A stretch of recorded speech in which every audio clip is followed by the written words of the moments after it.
Yes. Now let's see the new question.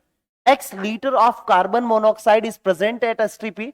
It is completely oxidized to CO2. Volume of CO2 is formed to be this much. What is the value of X in liter? Carbon monoxide STP पे present है, उसको CO2 में oxidise किया गया है और CO2 का volume इतना है, तो कार्बन मोनोऑक्साइड कितना? तो it is based on stoichiometry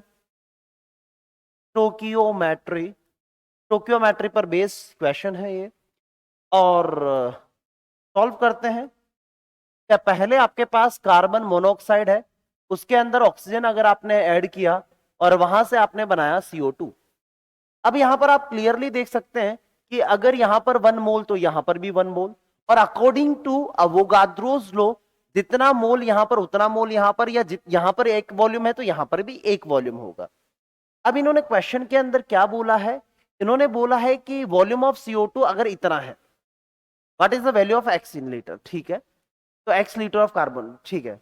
तो हम बोलेंगे कि अगर अगर अगर अगर अगर CO2 अगर 1 वॉल्यूम बन रहा है, तो 1 वॉल्यूम CO2 के लिए, 1 वॉल्यूम CO2 बनाने के लिए कार्बन मोनोऑक्साइड भी 1 वॉल्यूम चाहिए।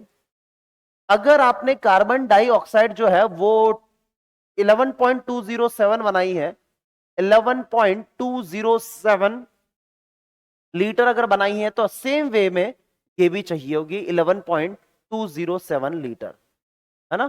कि वॉल्यूम में भी हम लोग कंपेयर कर सकते हैं according to Avogadro's law. According to which law बेटा? अवोगाद्रोस लॉ से हम ये बोल सकते हैं कि volume proportional to number of moles. जो कंपैरिजन आप मोल में कर सकते हैं वही कंपैरिजन वॉल्यूम में कर सकते हैं। कि हम लोग बोलते हैं कि 1 मोल पर 1 मोल तो 1 वॉल्यूम पर 1 वॉल्यूम। यहां पर बोला है कि 11.207 बन रहा है, तो ये भी एग्जैक्टली उतना ही खत्म हुआ होगा। तो आंसर कौन सा हो जाएगा? 11.207। Answer will be B option. X litre हो गया, कि लिया कितना गया था, तो आंसर बी ऑप्शन हो जाएगा।